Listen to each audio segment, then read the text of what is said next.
Hello मित्रों, संस्कार children academy Barmer के ऑनलाइन क्लासेज में आपका स्वागत है।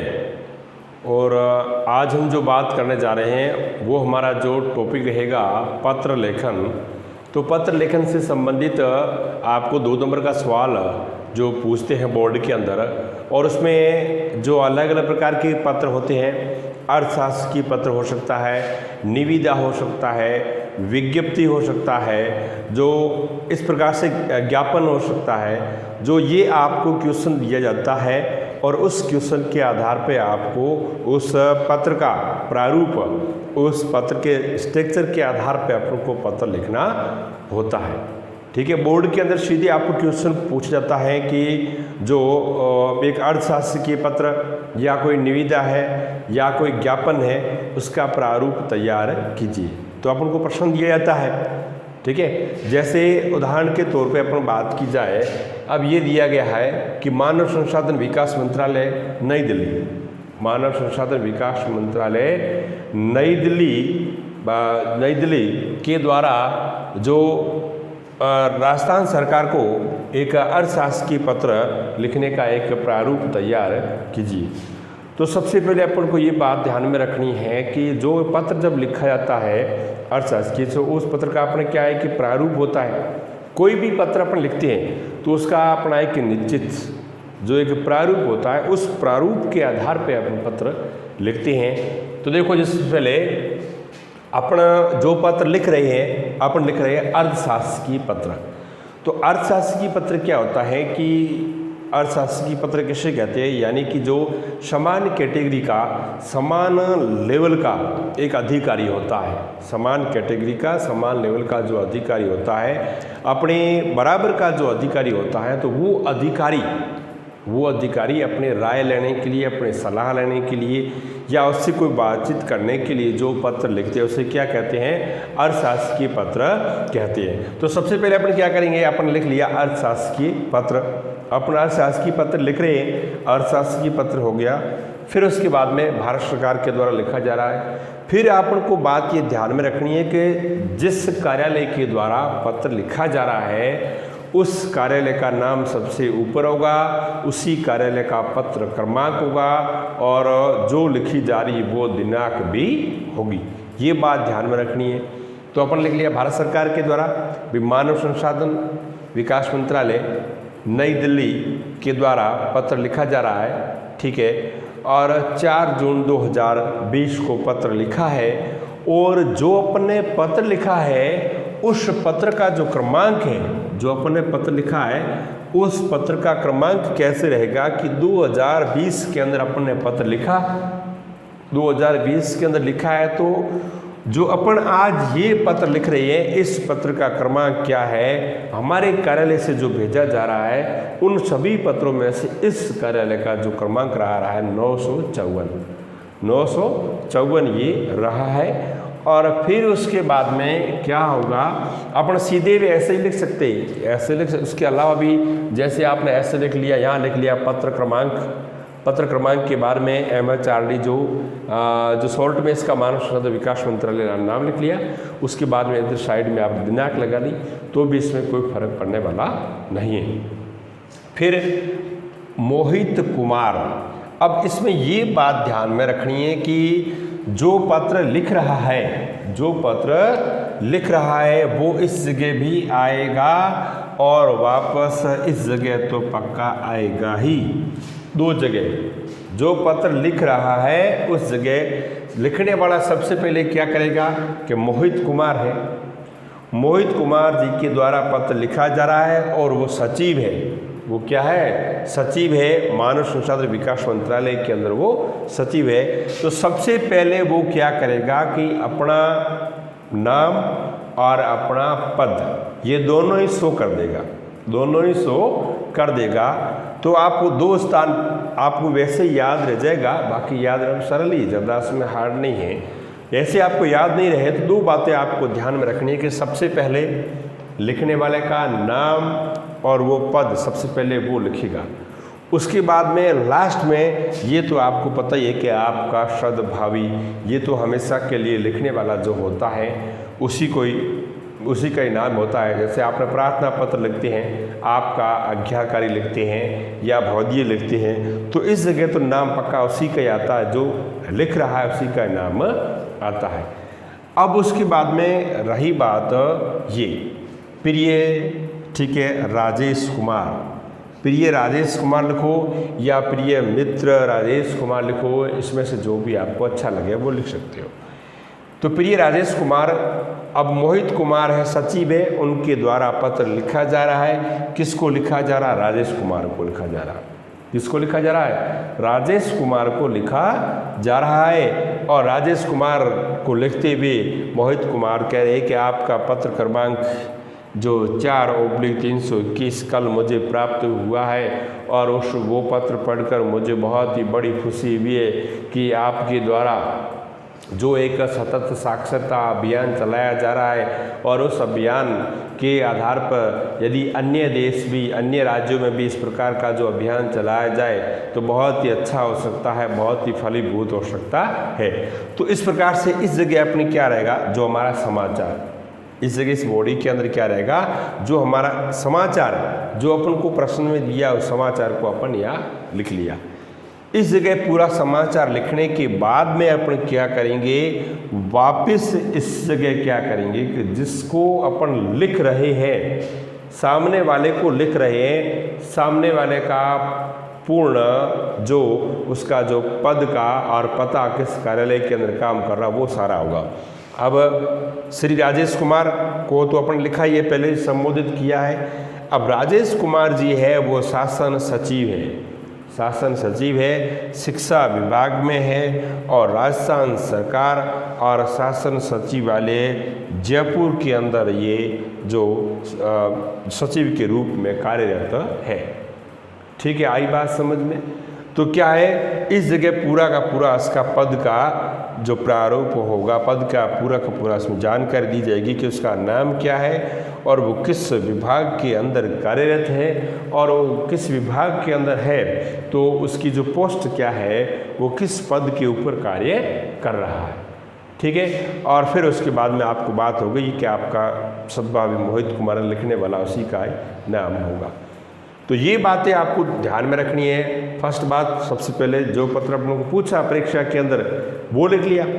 उसके बाद में जो किस कार्यालय के द्वारा लिखा जा रहा है उसका लिख दिया, और उसका पत्र क्रमांक और दिनांक लगा लिए। फिर उसके बाद में क्या है, जो लिख रहा है वो सबसे पहले अपना नाम और पद लिख लेगा। फिर उसके बाद में जिसको संबोधित करते हैं उसका नाम आएगा। इस जगह अपना समाचार आ जाएगा। समाचार के बाद में इस जगह वापस जो हमारा सामने लिखने वाला जो हमारा मित्र है, जो अधिकारी है, उसका जो पूरा का पूरा हमने पद पोस्ट जो कार्यालय वो लिख लिया, और लास्ट में उसका आपका सद्भाव। तो इस प्रकार से आपको बोर्ड के अंदर 2 नंबर का क्वेश्चन पूछते हैं, और ये प्रारूप आपके दिमाग में है तो आपके 2 नंबर कोई भी नहीं काट सकता। बोर्ड के अंदर जो कोई भी आपके 2 नंबर नहीं काट सकते। यदि अपना प्रारूप सही है और उसमें जो समाचार अपन को पूछा है वो पूर्ण रूप से अपन ने अच्छे से लिखा है, तो हमारा काम बिल्कुल अच्छे से होगा, और इसमें आपको पूर्ण रूप से 2 में से 2 नंबर प्राप्त। हेलो मित्रों, जैसे अपनी अगली बात ये रहती है कि जैसे अपन को विज्ञप्ति के बारे में पूछ लिया जाता है कि विज्ञप्ति एक कार्यालय के द्वारा जो निकाली जाती है, और उसमें भिन्न भिन्न प्रकार के जो पदों की मांग होती है, और उस आधार पर विज्ञप्ति अपन को विज्ञप्ति के बारे में पूछ लिया जाए तो विज्ञप्ति का प्रारूप किस आधार पर हमें बनाना होता है। तो सबसे पहले अपन क्या करेंगे, लिख लीजिए विज्ञप्ति। विज्ञप्ति के बाद में जिस कार्यालय के द्वारा, जिस संस्थान के द्वारा जो विज्ञप्ति निकाली जा रही है तो उस कार्यालय का नाम होगा। तो सबसे पहले हमने क्या किया, अखिल भारतीय आयुर्विज्ञान संस्थान जोधपुर के द्वारा ये विज्ञप्ति निकाली गई है, यानी कि द्वारा विज्ञप्ति निकाली गई है, सबसे पहले उसी का नाम आएगा। ये तो बात तय है कि अपन को जो प्रश्न पूछा है उस प्रश्न के अंदर अपन को ये स्पष्ट कर दिया जाएगा कि जो उस कार्यालय के द्वारा और उन पदों की मांग के लिए जो एक विज्ञप्ति का प्रारूप तैयार कीजिए। तो सबसे पहले हमने लिख लिया कार्यालय का नाम, कार्यालय का नाम हो गया। कार्यालय का नाम लिखने के बाद में हमने जो पत्र क्रमांक लिख दिए कि अखिल भारतीय, ठीक है, आयुर्विज्ञान संस्थान जोधपुर, शॉर्ट में जिसका नाम लिख लिया, पत्र क्रमांक लगा दिए कि 345/2020 के अंदर जो ये विज्ञप्ति निकाली जा रही है। ठीक है, उसके बाद में दिनांक कि जिस दिनांक को विज्ञप्ति निकाली गई है उसी दिनांक को अपन को यहाँ प्रारूप के अंदर लिखना है, क्योंकि उसमें जो विज्ञप्ति का ये कारण ये होता है कि इसमें 30 दिन के लिए होती है, या जैसे 1 तारीख को निकली है तो 30 तारीख से पहले अपन को फॉर्म भरना होता है। यदि उसके बाद में कोई डेट बढ़ जाती है तो भी उसके लिए कोई प्रकार की जो डेट या कोई अखबार में इसकी जानकारी होती है। तो ये सारी की सारी जानकारी अखबार में आती है, ये अखबारी ज्ञान है। अखबार अपन पढ़ते हैं तो ये विज्ञप्ति हमें देखना चाहिए, तो ये अखबारी ज्ञान ही है इसमें। तो उसमें ये लिख लिया। फिर उसके बाद में जो हमने ये समाचार लिख दिया कि अखिल भारतीय आयुर्विज्ञान संस्थान जोधपुर के द्वारा जो निम्न पदों के लिए ऑनलाइन आवेदन आमंत्रित करता है। ये ऑनलाइन आवेदन आमंत्रित किए जा रहे हैं, तो अपन ऑनलाइन आवेदन करेंगे। ठीक है, आप ऑनलाइन तो आवेदन करेंगे, लेकिन उसमें पोस्टें क्या क्या है, सभी के पास में बराबर की क्वालिफिकेशन नहीं होती है, तो अलग अलग पोस्टें होती है। उन अलग अलग पोस्टों के आधार पे अपन क्या करते हैं, जो आवेदन करते हैं। जैसे लिख लिया, एक ये क्रम संख्या लिखा ली। ठीक है, जो क्रम संख्या के अंदर जो पेपर में दिया हुआ होगा है तो उस आधार पे अपन लिख सकते हैं। पेपर में दिया हुआ नहीं है तो अपने मन से भी लिख सकते हैं। यहाँ पदनाम सहायक नर्सिंग अधीक्षक, उसकी पोस्टें कितनी है, 50 है। ठीक है, जो उसकी क्वालिफिकेशन के लायक जो उसी के आधार पे है वो क्या करेगा, इसमें आवेदन करेगा। ठीक है, और फिर उसके बाद में नर्स ग्रेड फर्स्ट, अब नर्स ग्रेड फर्स्ट की पोस्टें कितनी है, 70 पोस्ट है। जो उसके पास में जो क्वालिफिकेशन है उस आधार पे इसमें ये पोस्ट आवेदन करेगा। नर्स ग्रेड सेकेंड है तो उसमें ये 700 इसमें जो क्वालिफिकेशन है वो उसमें आवेदन करेगा। और उसके बाद में प्रशासनिक अधिकारी वो अपनी यहाँ सिग्नेचर करेगा, जिस प्रशासनिक अधिकारी के सानिध्य में, और उसने जो अपने जो सारी जानकारी को देखते हुए कौन सी पोस्टें खाली है, और सरकार की अथॉरिटी के आधार पर ये जो प्रशासनिक अधिकारी देखता है, उसको ध्यान रखकर उसके यहाँ सिग्नेचर होते हैं, साइन होते हैं। तो इस प्रकार से ये एक विज्ञप्ति का प्रारूप रहता है। ये क्या है, एक प्रारूप है। अपन को जो अर्थशास्त्रीय पत्र से पहले अपन ने पढ़ा है, चाहे विज्ञप्ति अपन ने पढ़ा है, तो ये क्या है, एक प्रारूप है। पत्र का एक प्रारूप किस प्रकार का होता है, ढांचा किस प्रकार से होता है, वो इस प्रकार से हमें ध्यान में रखना है। तो ये बात हमें सारी की सारी ध्यान में है, तो अपने 2 नंबर आराम से प्राप्त कर सकते हैं। तो इस प्रकार से अपन को निविदा के बारे में पूछा जा सकता है कि निविदा का प्रारूप तो तैयार कीजिए। निविदा में क्या होता है कि एक संस्थान के द्वारा जो अपने सामान की आपूर्ति के लिए, सामग्री की आपूर्ति के लिए जो निविदा निकालता है, फिर उसके बाद में जो अलग अलग फर्म होती है, जो ठेकेदार काम करने वाले होते हैं, वो उसमें आवेदन करते हैं। और फिर उसमें जो उस संस्थान को अच्छा लगता है, जो उसमें काम में ढंग का करता है, तो उसको ये काम मिल जाता है। तो उसमें सबसे पहले क्या होगा, निविदा लिख लिया। अब राजस्थान सरकार के द्वारा निविदा निकाली गई है। उसके बाद में कार्यालय, तो जिला शिक्षा अधिकारी माध्यमिक, ये क्या लिखा हुआ, माध्यमिक लिखा हुआ है, पाली, जिला शिक्षा अधिकारी माध्यमिक पाली के द्वारा ये निविदा निकाली गई है। और इस क्रमांक ये शॉर्ट में जिला शिक्षा अधिकारी पाली 2020 सन और 1560 निविदा क्रमांक, जो पत्र के और निविदा के सारे क्रमांक है उसके साथ में 100 की जा रही 1560। फिर उसके बाद दिनांक, जिस दिनांक को अपन निविदा निकाल रहे हैं वो दिनांक आ जाएगी। फिर उसके बाद में निविदा की सूचना संख्या, जो इसमें ओनली फॉर पर्सनली जो सिर्फ और सिर्फ निविदा निकाली है उसकी संख्या क्या है, 12 है। क्या है, 12 है, और सन लिख लिया। फिर उसके प्रपत्र प्राप्ति, तो अलग अलग प्रकार के ठेकेदार होंगे। ठीक है, अपन निविदा तो निकाल ली, 4 तारीख को अपन निविदा निकाल लिए। ठीक है, उसके बाद में क्या है कि उनके जो प्रपत्र अपन लेने शुरू करेंगे, ठीक है, वो 8 तारीख से किए। कितने तारीख से किए, 8 तारीख। 4 दिन का गैप क्यों रखा है, क्योंकि सभी को पता चल जाए। ठीक है, उसके बाद में पूर्ण रूप से तैयार हो जाए, फिर वो आए। ठीक है, तो उसके बाद में 8 तारीख, 8 की जगह 4 की जगह 5, 6 कर देते, कोई फर्क पड़ने वाला नहीं था। 8 तारीख 6। अब ये 8 तारीख से अपने निविदा सभी फर्म के जो ठेकेदार अपने पास में आएंगे वो अपने लेने शुरू कर दिए।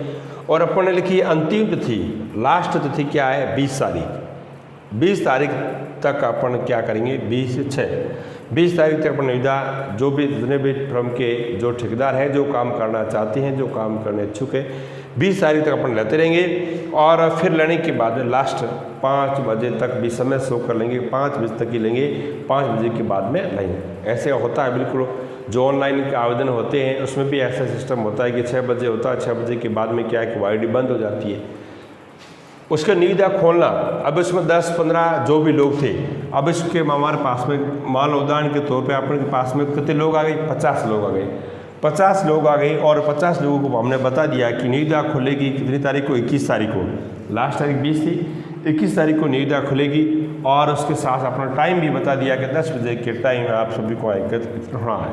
तो ये 50 आदमी थे, 50 ठेकेदार के 50 अपने पास में आ गए, सारे अपने आप पास आ गए और 21 तारीख को 10 बजे अपन ने क्या कि निविदा वो खोल ली। ठीक है। अब उस निविदा खोलने के बाद में जो अपने संस्थान के हित में, संस्थान के हित में अच्छा कार्य करने वाला कोई व्यक्ति होगा, उसको अपन क्या करेंगे कि वो काम दे देंगे। फिर इसमें क्या रहेगा, सामग्री। वो सामग्री अपन निविदा के अंदर भी सामग्री शो कर लेंगे कि ये सामग्री हमें लगानी है काम में, ये काम करवाना है, ये लाखों में रहेगा, ये धरोहर राशि रहेगी और इतने समय में करना है। कंप्यूटर अनुमानित राशि, ये अनु का मतलब क्या है, अनुमानित राशि है और अनुमानित राशि क्या है, 2 लाख, लगभग 2 लाख रुपए खर्च हो सकते हैं। और इसकी जो धरोहर राशि है कितनी है, 4000 रुपये। धरोहर राशि अपना जो उसमें काम करेगा उससे अपन धरोहर राशि लेंगे और अपना काम पूरा करने के बाद धरोहर राशि उसको वापस लौटा देंगे। और निविदा का जो शुल्क है, जो भी निविदा वहाँ जमा करवाने के लिए आएगा उसका जो चार्ज रहेगा तो वो क्या रहा, 100 रुपये। और काम 1 महीने के अंदर अपन को 1 माह के अंदर पूरा करके देना है। दूसरा अलमारी। ठीक है, अलमारी की जो अनुमानित राशि है 1 लाख रुपये और 2000 रुपये इसकी धरोहर राशि इसको जमा करवानी होगी। ठीक है। और निविदा का जो शुल्क है उसका भी 100 रुपये है और 1 महीने में पूरा करना है। फिर उसके बाद में कुर्सियाँ हैं और कुर्सियाँ के लिए जो अनुमानित राशि कितनी है, 1 लाख रुपये और इसकी भी धरोहर राशि कितनी है, 2000 रुपये और निविदा शुल्क 100 रुपये और 1 महीने के अंदर काम पूरा करके देना है। और हस्ताक्षर इस जगह होगा जो जिला शिक्षा अधिकारी माध्यमिक पाली, जो जिला शिक्षा अधिकारी माध्यमिक पाली है वो इस जगह हस्ताक्षर करेगा। ठीक है, इस जगह हस्ताक्षर करेगा और फिर इस प्रकार से जो निविदा का जो प्रारूप तैयार करके और अखबार में प्रकाशित कराएगा और अखबार में प्रकाशित समाचार को पढ़ लेंगे। पढ़ने के बाद में जो भी काम करने के इच्छुक है वो जाकर सभी अपना आवेदन कर लेंगे और उसके बाद निविदा खुलेगी इस साल पर से जिसको जो काम मिलना है, मिलने के बाद में आराम से काम कर लेंगे। तो हमने जो बात की अर्थशास्त्री पत्र के बारे में, ठीक है, वो भी अच्छे से आप देख लेना, उसका प्रारूप अपने दिमाग में होना चाहिए। ठीक है, वो बात। उसके बाद में जो ये विज्ञप्ति की बात भी अपन ने कर ली है, वो भी ढंग से समझ लेना आप। और निविदा की भी अपन ने बात कर ली है, तो ये आप ढंग से समझ लोगे इसका प्रारूप, तो अपने बोर्ड के अंदर पूरे में से पूरे नंबर आ सकते हैं। आपने सिर्फ ये मैंने प्रारूप ही समझाया है और प्रारूप ही अपने दिमाग में होना चाहिए।